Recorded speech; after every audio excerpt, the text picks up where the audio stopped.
शेखपुरा पहुंचे मंत्री जीवेश कुमार। 272 योजनाओं का शिलान्यास और उद्घाटन किया। मंत्री ने अहमदाबाद ट्रेन हादसे पर जताया दुख। बीएसपी नेता ने मंत्री के विकास के दावे पर उठाया सवाल। कहा क्षेत्र में जनता को पानी तक उपलब्ध नहीं करा जाते और दावे बड़े किए जाते हैं।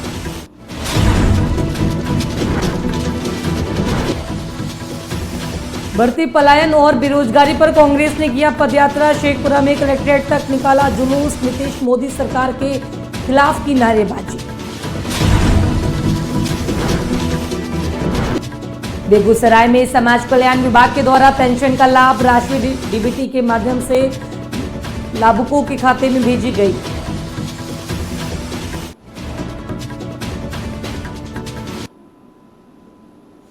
नमस्कार, आज की खबर देख रहे हैं आप। आपके साथ मैं रूपांशी मिश्रा। बिहार की खबरों में आपका स्वागत है।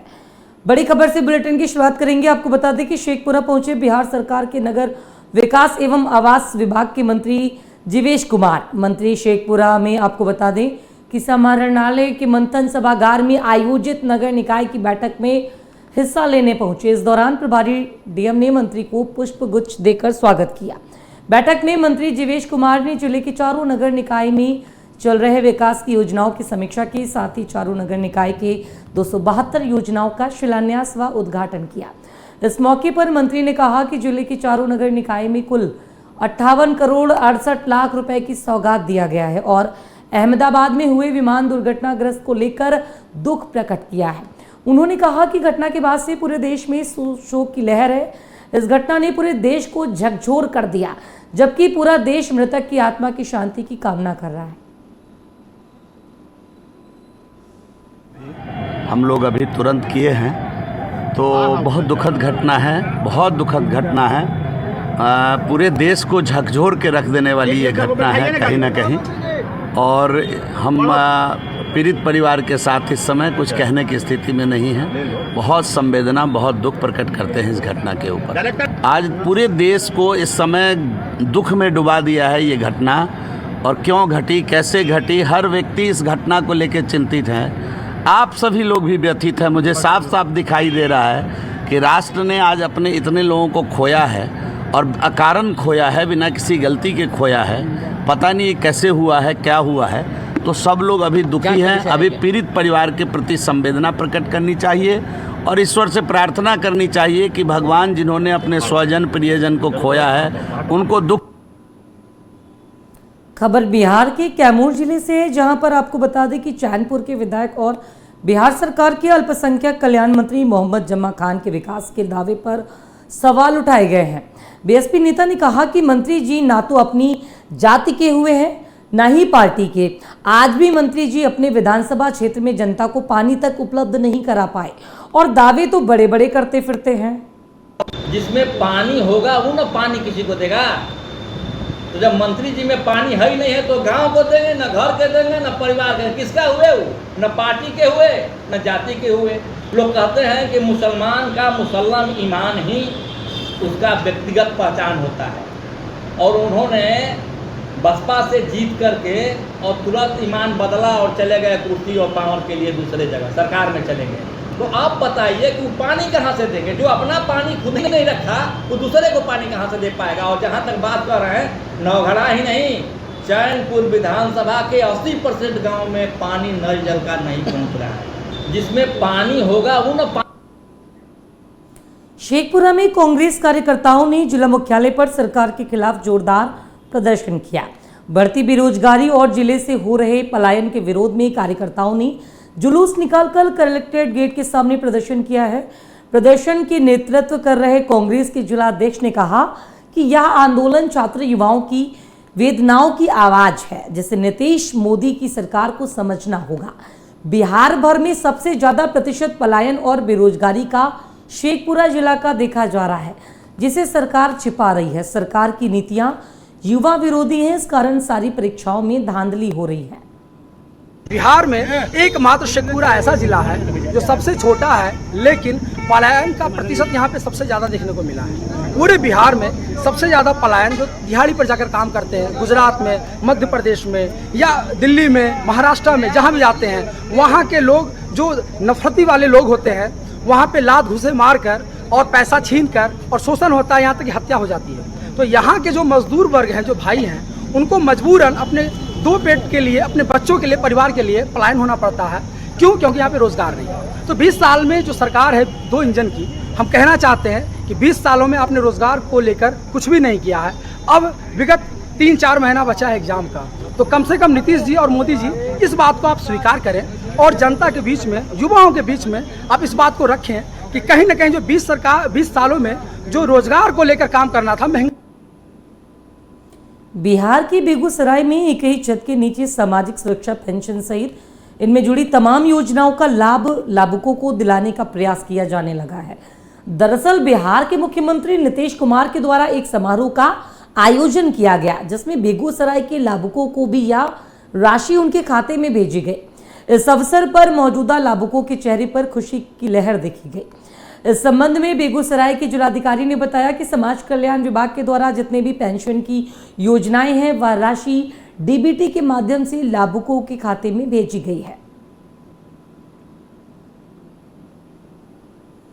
प्रधानमंत्री नरेंद्र मोदी सरकार के 11 साल पूरा होने पर भाजपा की ओर से पूरे प्रदेश के विभिन्न जिलों में प्रेस वार्ता कर सरकार की उपलब्धियां गिनाई गई। भाजपा कार्यालय में भाजपा के प्रदेश महामंत्री शेखपुरा पहुंचे। इस दौरान मीडिया से बातचीत करते हुए प्रदेश महामंत्री ने कहा कि एक निडर और साहसी प्रधानमंत्री के कार्यकाल में देश का मान और शान दोनों ऊंचा हो रहा है। देश की अर्थव्यवस्था में आया उछाल की का ही कमाल है। आज भारत विश्व की चौथी सबसे बड़ी अर्थव्यवस्था वाला देश बन गया है। तरह से तुरंत उन्होंने तीनों सेना की बैठकें बुलाई, तीनों सेना को खुली छूट देके पाकिस्तान के सभी आतंकवादी 9 जो उनका आतंकवादी अड्डा था उनको ध्वस्त ही नहीं किया, बल्कि उनके आतंकवादी को घर में घुस के मारने का काम किया। 11 उनके एयरबेस को ध्वस्त किया गया और ये नहीं कहा गया कि हम युद्ध रोक रहे हैं। पाकिस्तान को घुटने पे लाके खड़ा किया गया और वो गिड़गिड़ा के सभी जगह गुहार लगाया कि एयर जो सीज फायर किया जाए, वहाँ पे रोका जाए इस चीज़ को। और उसके बाद ये कह के रोका गया जो ये युद्ध विराम नहीं है, ये युद्ध समाप्ति नहीं है, युद्ध विराम है। अगर ऑपरेशन सिंदूर के रूप में ये हुआ, इस तरह का नेतृत्व आज से पहले देश को कभी नहीं मिला था। इतना बोल्ड डिसीजन लेने वाला, इतने सख्त डिसीजन लेने वाले तरह से। बेगूसराय में प्राइवेट शिक्षक की हत्या उसके समलैंगिक पार्टनर ने चाकू से गोद कर दी थी। शिक्षक मर्डर केस का खुलासा करते हुए पुलिस ने हत्या में शामिल मुख्य आरोपी मृतक के साथी और उसकी मां को गिरफ्तार किया।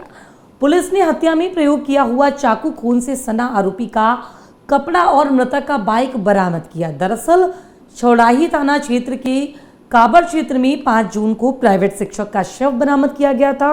पुलिस ने इस हत्याकांड का जवाब जब खुलासा किया तो वह काफी चौंकाने वाला था। स्थित कांवर झील एक धनवार बहियार है, वहां पर थाना को सूचना मिला कि एक व्यक्ति का शव पड़ा हुआ है। सत्यापन हेतु थाना यहाँ से प्रस्थान किया। थानाध्यक्ष के नेतृत्व में थोड़ी देर बाद मैं भी वहां पर पहुंचा।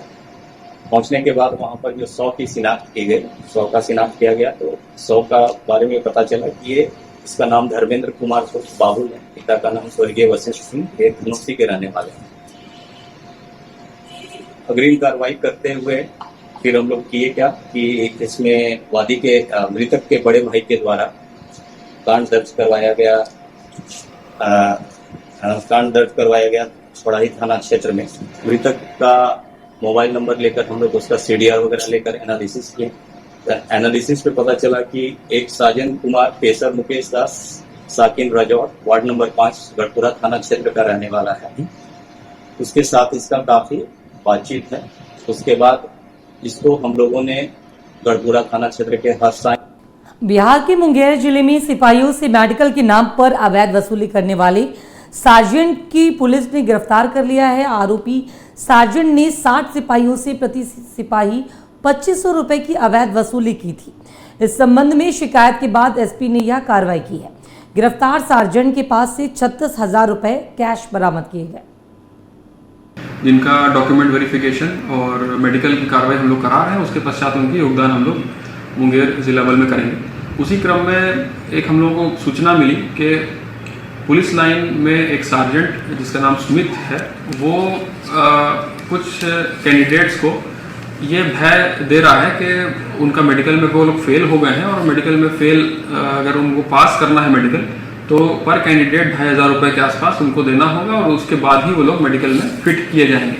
तो ऐसी सूचना हम लोगों को मिल रही थी, तो हम लोगों ने जांच टीम का गठन किया। उसमें डीएसपी लाइन और अन्य सदस्य थे और इसकी गहन जांच की गई तो मामला सत्य पाया गया और हम लोगों को कुछ पैसा भी बरामद हुआ है, करीबन 36,000 रुपये, जो कि सार्जेंट सुमित को देने के लिए कुछ कैंडिडेट्स ने इकट्ठा किया था। कुछ बैंक के ट्रांजैक्शंस भी हम लोगों को मिले हैं, जो कि आपस में कैंडिडेट्स जो थे वो पैसा इकट्ठा कर रहे थे सार्जेंट को देने के लिए। और जब मामले की पुष्टि हो गई, पुष्टि होने के उपरांत जांच रिपोर्ट मिली हमको और उसके बाद हम लोगों ने केस दर्ज किया है पूरबसराय थाना में और जो सार्जेंट है उनको हिरासत में लेकर के उसमें माननीय न्यायालय में उसको बेगूसराय में एक बार फिर रिश्ता शर्मसार हुआ, जहां कलयुगी चाचा ने अपनी ही नाबालिग भतीजी के साथ दुष्कर्म की घटना को अंजाम दिया। वहीं इस घटना के बाद से इलाके में सनसनी फैल गई। घटना की सूचना मिलते ही पुलिस ने आरोपी चाचा को गिरफ्तार कर लिया। हालांकि नाबालिग बच्ची की स्थिति गंभीर बनी हुई है, जिसका इलाज बेगूसराय के सदर अस्पताल में चल रहा है। बताया जा रहा है कि नाबालिग बच्ची को अपने ही चाचा उसे बहला फुसला कर ले गए और दुष्कर्म की घटना को अंजाम दिया। कल हम लोग को सूचना मिली थी रात में कि एक बच्ची के साथ उनके पड़ोसी द्वारा जो रिश्ते में उनके अपने ही चाचा लगते हैं, उसके साथ दुष्कर्म की घटना की गई है। तत्पश्चात हम लोग पहले तो बच्ची को पीएससी रंडारी में इलाज कराया गया, उसके बाद उसको रेफर किया गया बेगूसराय सदर हॉस्पिटल में, वहाँ उसका इलाज जारी है। इसके अलावा तुरंत हमारे पुलिस टीम के द्वारा आरोपी को भी पकड़ करके आगे कार्रवाई की जा रही है।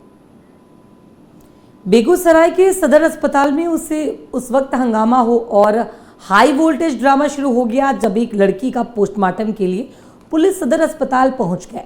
तभी परिजनों ने पोस्टमार्टम करने से इनकार कर दिया और जमकर हंगामा और हाई वोल्टेज ड्रामा करना शुरू कर दिया। वहीं हंगामा कर रहे परिजनों को जब पुलिस ने समझाने का प्रयास किया, तभी परिजन पुलिस के साथ ही उलझ गए और घंटों तक हंगामा और हाई वोल्टेज ड्रामा करता रहा। दरअसल आपको बता दें कि गोविंदपुर गांव के रहने वाले जयकांत की पुत्री श्वेता कुमारी ने जहर खा लिया था। जहर खाने के बाद उसे परिजनों ने उसे आनंद फानन में इलाज के लिए एक निजी अस्पताल में भर्ती कराया, जहां पर इलाज के दौरान लड़की की मौत हो गई। मौत की खबर लगते ही नगर थाने की पुलिस और मंसूरचक थाने की पुलिस सदर अस्पताल पहुंचकर सबको अपने कब्जे में लेकर पोस्टमार्टम के लिए बेगूसराय सदर अस्पताल लाया।